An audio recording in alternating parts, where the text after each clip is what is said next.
Guys, brothers and sisters, we are back with the part 4 of reviewing cars that I could test on the demo that I recently gave you for the main things that they were doing.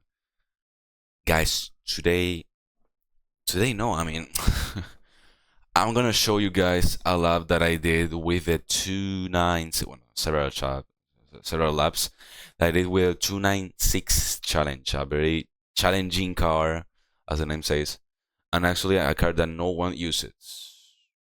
Maybe it is because the tracks that they use for the schedule of this car is maybe too much, are maybe too much.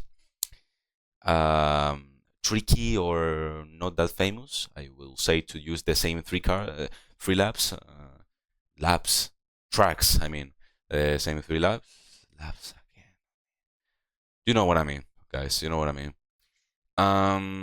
Okay. I cut the first lap because I thought that it was so embarrassing to show you guys how bad I did, even though I ain't doing bad. So you will see my fails, and maybe I will talk even more of the car and maybe of everything that show up in my mind. Should we start? Of course, yes, guys. A very loud car. So yeah.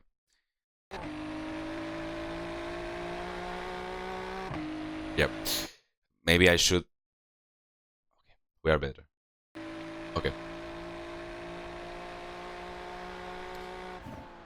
Very tricky car in the rear end, okay? It doesn't support that kind of correction mid-corners, and even though Sebring has a good track for corrections, not Elma for corrections. A very precise track and a very precise car. Actually, today I'm gonna review both Sebring and Ferrari 296 challenge.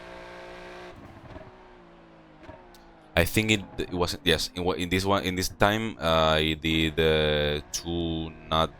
not that much of braking, and they didn't have used that much of the braking. Actually, you need in that corner to try brake even more than the car can. Here again, I went off track. Let me speed this up for a bit. Actually, let me use these laps so I could talk about the track a bit. Okay, first of all, I tried this track for the first time with a 992.1. Man, it was difficultly fun. This track is maybe the typical American track, however, is not the average one. Okay, I love this track. I do really love this track. I have seen this in the IMSA YouTube videos, I mean, and I have been in love with the track for a long time. And after a Syracuse Evo just showed up that they were going to show the 296 DS3 car and the Sebring in the next update, I said maybe we should wait, and then I said maybe you should buy iRacing after 3 years of sim racing, and I said okay, let's just do it. Maybe this is the lap that this is the good one. Okay, the car. You notice that the hybrid system of the car is just out. You notice the pure V6 with the turbo. You know, whistling the turbo doing its work, how it should be. I didn't do the laps as all the other laps, that part 1, part 2, part 3. I didn't do, and also this one. I didn't do all of them with my max performance because of one reason: the time. It's a demo that lasts only 24 hours, and I needed to sleep. I needed to be prepared for the races. Over here, I did the tire braking that I told you. That's over too much tire braking for me. If you see in the cockpit, you will see that there's too much tire braking over there. And as I said before, what I was saying is that I needed to sleep, so yeah, I needed to do everything fast. And my first goal it was to show these laps to my friends, so yeah. I control the accelerator because the traction control helps you, but not that much, so yeah. Over here, the car overtakes That was a very bad fail of me to do that, even more braking in mid rotation. Actually, the tracks with that much of bumps makes you feel as braking, makes you think something that the car is doing. However, the car is doing other thing. So yeah, it's very confusing. It's a very confusing track. You need to maybe feel maybe I don't know how to say it. Maybe you need to go on a line so you could maybe guide yourself better. Okay, I do this part better, in my opinion, and try to open myself up as much as I can so I can get as much speed as I can. So guys, this is a official series that no one races. That is very strange because it is a very hard car as the 992.2 and 1. So maybe they should equilibrate this car, maybe work on it, maybe do something to this car because this is fun. It's really fun.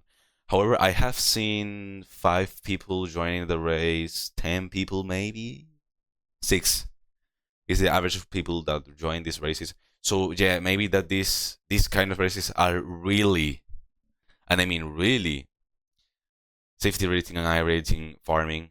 However, in the other part, we all want to have, those kind of splits with a lot of people and all of that. I don't recommend you to buy this car if you want to secure racing all days. So yeah, it's a good car. It's a very fun car. Very fun car. It teaches you how to take the trail braking to the limit with an ABS car, and actually, it doesn't teach you how to be very responsible with the braking because it demands you too much braking. So maybe that's the bad part. However, it is a very sketchy car, so you really need to do the very good trail braking to get into the corner without going too much trail braking and without going too not much trail braking.